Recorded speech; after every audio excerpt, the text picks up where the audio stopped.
ఓం వసుదేవసుతం దేవం కంసచాణూరమర్ధనం దేవకీ పరమానందం కృష్ణం వందే జగద్గురుం. ఓం శ్రీ రాధాకృష్ణాభ్యాం నమ. కృష్ణం వందే జగద్గురుం, అర్జునం వందే జగదేక వీరం. ఇప్పుడు మనకి త్వరలో గురుడు రేవతి నక్షత్రంలో మారబోతున్నాడు. ఎక్కడి నుంచి? మనకి ఉత్తరాభద్ర నక్షత్రంలో మీనరాశిలోనే ఉంటూ ఎప్పటి నుంచి అంటే మే 17, 2026 సంవత్సరం నుంచి రేవతి నక్షత్రంలోకి మారబోతున్నాడు. మరి ఈ మార్పు వల్ల ఏం జరుగుతుందంటే ఎప్పటి వరకు ఉంటాడండి అంటే అక్టోబర్ 9, 2026 సంవత్సరం వరకు ఉంటాడు. ఒక సిగ్నిఫికెంట్ 29-year కార్మిక్ సైకిల్ని ఒక మీకు ఇవ్వబోతున్నాడు అనమాట. ఆ తర్వాత మనకి ఈ మార్పు వల్ల మనకి సాటర్న్, ఈ శని ఈ రేవతి నక్షత్రంలోకి మారడం వల్ల ఫైనాలిటీ వస్తుంది మీకు. అంటే ఏదైనా సరే ముగింపు, ఏది ఏ పని చేసినా సగంలో వదిలిపడేస్తూ ఉంటారు మీరు ఆ గ్రహ ప్రభావం మాట. ఇప్పుడు ఫైనాలిటీ వస్తుంది. అలాగే చక్కగా స్పిరిచువల్ ట్రాన్సిషన్, ఎప్పుడు ఏకాంతంలో ఉండి ఆధ్యాత్మిక ఉన్నతిని మీరు పొందుతారు. అలాగే మీరు చక్కగా కార్మిక్ క్లోజర్ అవుతుంది, మీకు క్లీన్స్ అవుతుంది చక్కగా. ప్రతి ఒక్క ఇండివిజువల్ మీద, ప్రతి ఒక్క వ్యక్తి మీద ఒక గొప్ప ఇంపాక్ట్ వస్తుంది. అది ఎలా అంటే profound inner shifts and endings, startings endings అన్నీ కూడా చక్కగా చేయగలుగుతారు. మరి ఇప్పుడు మనకి ఎక్కడున్నారు ఈ గ్రహస్థితి? ఈ 2026 సంవత్సరం యాజ్ ఆన్ ఈ మే నెలలో మనం కనుక చూసుకుంటే మిగతాదంతా కూడా కుజుడు మే 11 తర్వాత మేషరాశిలోకి మారబోతున్నాడు. అలాగే మనకి రవి మే 15 తర్వాత వృషభ రాశి సంచారం చేస్తాడు, ప్రవేశిస్తున్నాడు. అలాగే చక్కగా మనకి బుధుడు మే 15 తర్వాత వృషభ రాశిలోకి వస్తున్నాడు. అలాగే శుక్రుడు మరి మే 14వ తేదీన మనకి శుక్రుడు చక్కగా మనకి ఈ యొక్క మిథున రాశిలోకి వస్తున్నాడు. అలాగే బుధుడు మే 29వ తర్వాత రెండవసారి, మే నెలలో 2 సార్లు అతను మిథున రాశిలోకి వస్తున్నాడు. దీనివల్ల ఏమిటండి మనకి అంటే ఇప్పుడు రెట్రోగ్రేడ్లో లేడు మనకి సాటర్న్.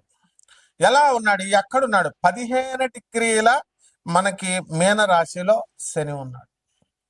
అలాగే కేతువు 11 డిగ్రీల సింహరాశిలో ఉన్నాడు. రాహు 11 డిగ్రీల కుంభరాశిలో ఉన్నాడు. మరి మనందరికీ కూడా యాజ్ ఆఫ్ మే 2, 2026 సంవత్సరాన్ని కనుక మనం తీసుకుంటే మనకి ఈ యొక్క శని వక్రించి లేడు. కాబట్టి ఈ ఎప్పుడండి ప్రారంభించాడు మీనరాశిలో కంటే 2023 సంవత్సరంలోకి ప్రవేశించి అర్లీ 2026 సంవత్సరం వరకు కూడా అతను అందులోనే ఉంటాడు మీనరాశిలో, డైరెక్ట్ మోషన్లో. ఇప్పుడు కరెంట్ మోషన్ ఏంటంటే ప్రస్తుతానికి డైరెక్ట్ ఫార్వర్డ్లో ఉన్నాడు. తర్వాత నెక్స్ట్ రెట్రోగ్రేడ్ రాబోతున్నాడు సాటర్న్. జూన్ 2026 సంవత్సరం నుంచి స్టార్ట్ అవుతాడు రెట్రోగ్రేడ్. స్టార్ట్ అయ్యి నవంబర్ 2026 సంవత్సరం వరకు కూడా అక్కడే ఉంటాడు అనమాట, వక్రించి ఉంటాడు. దీనివల్ల ఏమవుతుందంటే మనకి అప్కమింగ్ 2026 సంవత్సరం ఈ యొక్క వక్రించడం వల్ల ఇమోషనల్ హీలింగ్, కార్మిక్ క్లోజర్, ఆ తర్వాత ఎవాల్యుయేటింగ్ బౌండరీస్ ఇన్ మీనరాశిలో, పైసెస్లో ఇవన్నీ కూడా చేయడం జరుగుతుంది. అలాగే మనం మే 2026 సంవత్సరాన్ని కనుక మనం చూసుకున్నట్లయితే ఫీచర్స్ మనం చూసుకున్నప్పుడు హై ఎనర్జీ ప్లానెటరీ యాక్టివిటీ ఉంటుంది. అలాగే మార్స్ ఆరీస్లోకి ఎంటర్ అవుతున్నాడు మేషరాశిలోకి. శుక్రుడేమో చక్కగా జమినీలోకి, మిథున రాశిలోకి. వీటి వల్ల డబల్ మూవ్స్ మళ్ళీ మెర్కురీకి, బుధుడికి, వీటన్నిటి వల్ల ఫాస్టరింగ్ వాట్ ర్యాపిడ్, చాలా స్పీడ్గా డెసిసివ్ యాక్షన్. మీరంతా కూడా తొందరగా నిర్ణయాలు తీసుకోగలుగుతారు కెరీర్లో, రిలేషన్షిప్స్లో. అలాగే చక్కగా కీ షిఫ్ట్స్ ఉండడం వల్ల మే నెలలో మే 11న కుజుడు మీనరాశిలోకి, మేషరాశిలోకి, శుక్రుడు మే 14 నుంచి వృషభ రాశి, మిథున రాశిలోకి, ఆ విధంగా వృషభ రాశిలోకి మే 15 తర్వాత మనకి ఈ యొక్క రవి చేరడం. వీటిలన్నిటి వల్ల కూడా మీకు ఇంపల్సివ్ డెసిషన్స్ తీసుకుంటారు. 2, యాక్సిలరేటింగ్ యాక్టివిటీ చాలా స్పీడ్గా చేస్తారు మీరు, ఇంతవరకు స్లోగా ఉన్నటువంటి వాళ్ళు. అండ్ డ్రైవ్ కూడా బాగుంటుంది. అండ్ రిలేషన్షిప్స్ని, ఆ తర్వాత కమ్యూనికేషన్ని ఎఫెక్ట్ చేస్తాయి. అలాగే ఫోకస్ ఆన్ స్టెబిలిటీ మీద, స్థిరత్వం మీద, రిసోర్సెస్ మీద మీరు ఎక్కువగా స్థిరత్వం వస్తుందన్నమాట. అయితే ఈ యొక్క గ్రహ సంచారాల వల్ల 12 రాశుల్లో కూడా మనము కొంచెం టెక్నికల్గా మనం చూసినప్పుడు మెడికల్గా కూడా మెడికల్ సైన్స్ని అప్లై చేస్తున్నాము. అలాగే మనం ఆర్బిటాల్ వెలాసిటీని మనం తీసుకుంటున్నాము. ఇప్పుడు ఆర్బిటాల్ వెలాసిటీని మనం తీసుకున్నప్పుడు గురుడు ఎక్కడున్నాడండి? First half of this 2026 year అంతా కూడా కర్కాటక రాశిలో ఉండి చాలా చక్కగా మంచి లక్ని గ్రోత్ని ఇన్ఫ్లుయెన్స్ చేస్తాడు ఆ తర్వాత కంటే కూడా. అలాగే శని నెప్ట్యూన్ మనం తీసుకున్నప్పుడు ఈ పొజిషన్స్ అన్నీ కూడా చక్కగా స్ట్రక్చర్డ్ యాక్షన్ ఉంటుంది అండ్ మెయింటైనింగ్ డిసిప్లిన్ ఉంటుంది. ఇవన్నీ కూడా వస్తాయన్నమాట. దీనివల్ల మనకి అంతేకాకుండా మనకి అనారోగ్యాలు ఉంటాయి. మానవుడు అన్న తర్వాత రోగాలు అనేటటువంటి కామన్ అండి. సో కొన్ని రాశుల వారికి ప్రత్యేకించి ఇది కోటాను మందికి కామన్ ప్లాట్ఫామ్ మీద మనం చెబుతున్నాం కాబట్టి అందరికీ అలాగే జరగాలని లేదు, బట్ ఇన్ జనరల్ జరుగుతుంది. మీరు వ్యక్తిగతంగా తెలుసుకోవాలనుకుంటే వ్యక్తిగత జాతకంలో చూస్తే మనకి ఏ రోగాలు వస్తాయి, ఎలా వస్తాయి అనేది తెలుస్తుంది. ఇన్ జనరల్ ఈ కాంబినేషన్స్ వల్ల హ్యూమన్ పాపిలోమా వైరస్ వస్తుంది, హెచ్పివి అనడానికి కొంతమందికి. అలాగే ఇది చాలా హైలీ కంటాజియస్ అనమాట. తర్వాత ఇది కామన్గా ఇది సెక్షువల్లీ ట్రాన్స్మిటెడ్ డిజీజ్ అనమాట. హెచ్ఐవి, గనేరియా, సిఫిలిస్ ఇలాంటి వ్యాధుల్లాగా, మరి ఎయిడ్స్ అట్లాగా. సో ఇటువంటి వెనీరియల్ డిజీజెస్ అంటాం వీటిని. సో ఇటువంటి ఇన్ఫెక్షన్ అనేటటువంటిది ఇట్ ఎఫెక్ట్స్ అనమాట స్కిన్ని, ఆ తర్వాత మ్యూకోసల్ సెల్స్ని. నెక్స్ట్ దగ్గరగా విత్ నియర్లీ అన్ని కూడా సెక్సువల్లీ యాక్టివ్ పీపుల్ ఎవరైతే ఉంటారో అటువంటి వాళ్ళకి కాంట్రాక్టింగ్ ఇట్ అట్ సమ్ పాయింట్లో తగలడానికి అవకాశాలు ఉంటాయి. కాబట్టి ఈ విషయాల్లో మాత్రం చాలా స్ట్రిక్ట్గా జాగ్రత్తగా ఉండండి. అండ్ చాలా ఇన్ఫెక్షన్స్, ఇక మిగతా కొన్ని రకాల ఇన్ఫెక్షన్స్ వస్తాయి. ఈ ఇన్ఫెక్షన్ కాకుండా వీటికి అన్ని కూడా సిమ్టమ్స్ ఉండవు ఇవన్నీ కూడా. సో వాటిలంతటికి అవే రిజాల్వింగ్ ఆన్ దర్ ఓన్, వాటిలంతటికి అవే సాల్వ్ అయిపోతాయి. బట్ హైలీ రిస్క్ టైప్స్ మనకి ఉంటాయన్నమాట.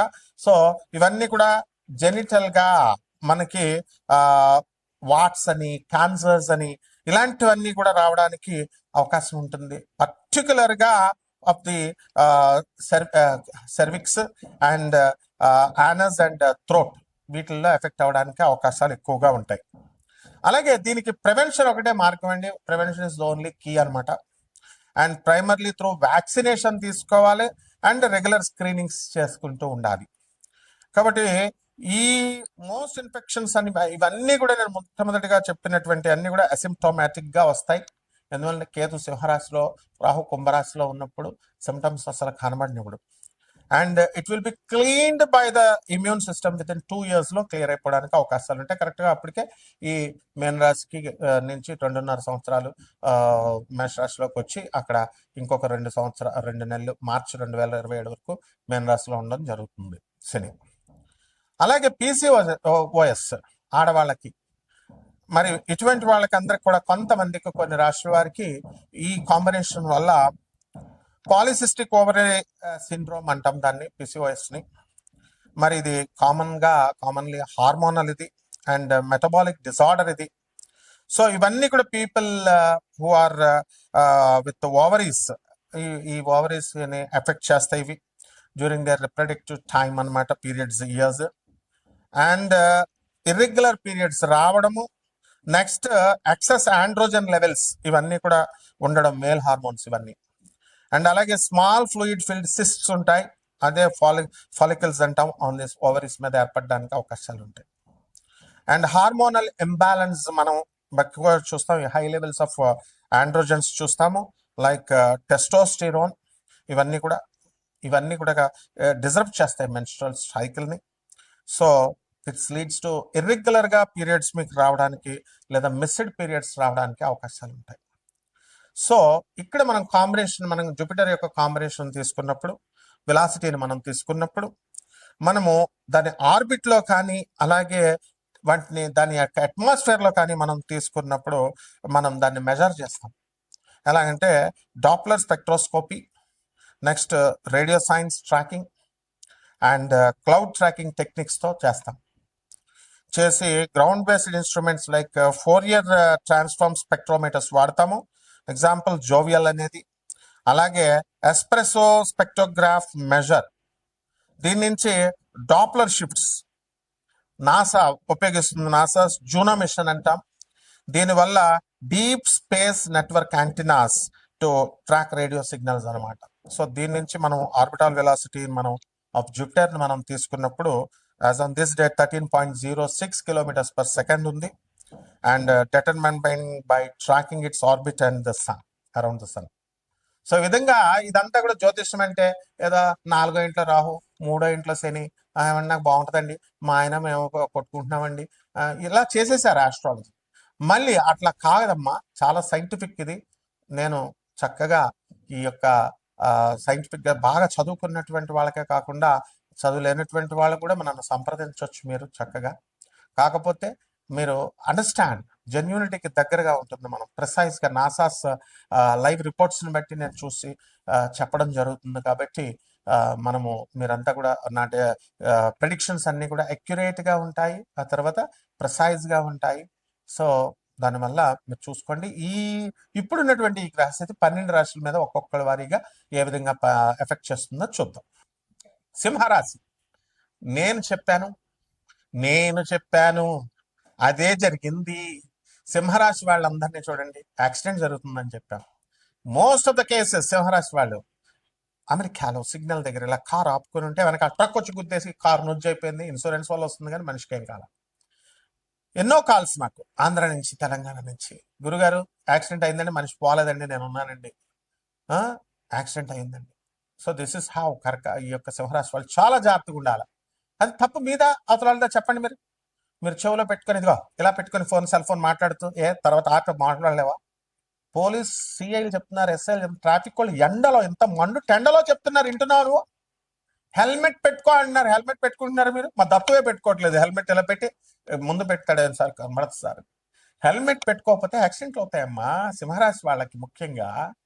నెక్స్ట్, ఈ సింహరాశి వాళ్ళకి లాభంలో శుక్రుడు బుధుడు, పెళ్ళిళ్ళు అయిపోతాయి.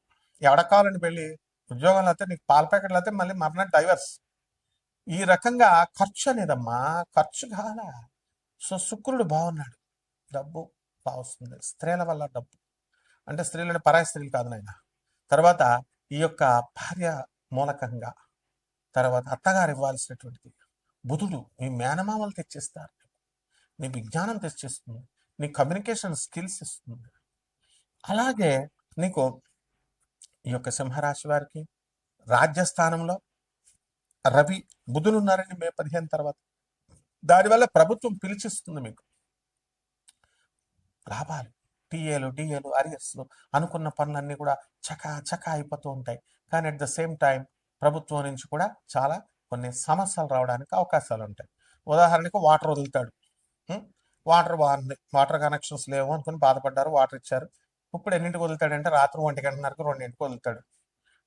మరి అప్పుడు ఫోన్ చేసి చెప్పడం, మీకు చెప్పకపోతే వెంకన్న మా ఏరియా 1:30కు 2ంటికి వదులుతాడు. మెలుకొని ఉండాలి మనం. ఫోన్ చేసి చెప్పకపోతే ఇదనమాట. సుఖము నీళ్లు ఇస్తున్నాడు, కష్టము ఉంటుంది, పగలవదలడు. ఆ విధంగా ఈ యొక్క రాశి వారందరూ కూడా ప్రభుత్వం నుంచి మిశ్రమ ఫలితాలు పొందడానికి అవకాశాలు ఉన్నాయి. ఇకపోతే రైతుల్ని మనం తీసుకున్నప్పుడు బ్రహ్మాండమైనటువంటి కమర్షియల్ క్రాప్స్ పెంచుతారు, విధంగా వాదాలు చేసుకుంటారు. కామన్ చేసుకోండి, కానీ డైవర్సల్కి వెళ్ళరు. అష్టమ శని ఉన్నాడు, పనులన్నీ లేటుగా అవుతాయి, యాక్సిడెంట్లు అవ్వడానికి అవకాశాలు ఉన్నాయి. కాబట్టి జాగ్రత్తగా ఉండండి. కారుల్లో వెళ్తూ మీకేనా ఉంది సంగీతం సెన్స్ ఉంటే రావయ్యా, స్టేజ్ మీదకి రా, వచ్చి పాడు. కార్ డ్రైవ్ చేస్తున్నప్పుడు ఒకటే మైండ్ కాన్సన్ట్రేట్, నిద్ర వస్తుందండి, పాటలు వినకపోతాయంటే పైకే పోతావు, జాగ్రత్త చెప్తున్నాను నేను. కాబట్టి ప్రభుత్వ ఉద్యోగస్తులకి అందరికీ కూడా ప్రమోషన్లు రావడానికి అవకాశాలు ఉన్నాయి. స్వతంత్ర వృత్తులు చేస్తున్నటువంటి వాళ్ళు ఎదగడానికి అవకాశాలు ఉన్నాయి. మహిళలకి భర్తలు వశమయ్యేటటువంటి అవకాశాలు ఉన్నాయి. మీ జీవితంలోకి మేము చేతబడులు చేస్తాం, మేము మరుగుమందులు తీస్తాం, మేము తర్వాత ఈ యొక్క మరుగుమందులు, చేతబళ్ళు, తంత్రం ఒక మంత్రం రాదు, ఒక శ్లోకం రాదు, చేస్తామనేటటువంటి వాళ్ళు పరిచయాలు అవుతారు. దీనివల్ల జాగ్రత్త. మూఢనమ్మకాలు పెంచుకోవడం వల్ల సర్వనాశనం అయిపోతారు. వాళ్ళు ఏదో మందులో ఏదో ఆకులో పసర ఎవడో ఇస్తున్నాడు వశీకరణం అంటే పెట్టేస్తాం, తినేస్తాం. అందులో ఏం కలుపుతున్నాడు? మరుగుమందు తీసేస్తున్నాడు, వామిటింగ్ మెడిసిన్ కలుపుతారు, వామిటింగ్ టాబ్లెట్ కలుపుతారు. అది వామిటింగ్ కక్కేసాడండి. ఆకు ఏం పెట్టాడు? అండ్ అసలు ఒక చిన్న ఆకు ఇవ్వాలంటే ఆయుష్ డిపార్ట్మెంట్ ఇవ్వాలి. ఆయుష్ డిపార్ట్మెంట్ సర్టిఫికేషన్ లేకుండా మరుగుమందులు ఇచ్చేటటువంటి వాళ్ళ మీద పోలీస్ నియంత్రణ ఉండాలి.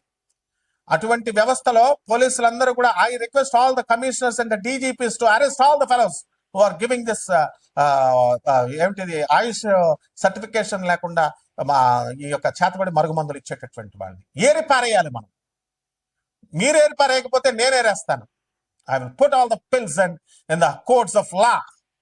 సో ఈ విధంగా ఈ యొక్క సింహరాశి వాళ్ళంతా కూడా చాలా జాగ్రత్తగా ఉండాలి. పరిహారాలు ఏమిటంటే మీరు చక్కగా ఈ యొక్క శని రేవతి నక్షత్రంలోకి వచ్చేసాడు. శని జపం చేయండి, శని స్తోత్రాలు చదవండి, శనికి కిలోం పావు నల్ల నువ్వుల్ని, నల్లని వస్త్రాలు పేద బ్రాహ్మణులకి శనివారం నాడు ఉదయం 8 గంటలకు దానం చేసుకోండి. దశ మహావిద్యల్లో ఒకటైనటువంటి మహాకాళి అమ్మవారి యొక్క హోమాన్ని మీ ఇళ్లలో చేసుకోండి. బ్రహ్మాండంగా ఉంటుంది. రావి చెట్టును పెంచండి. శుభమస్తు.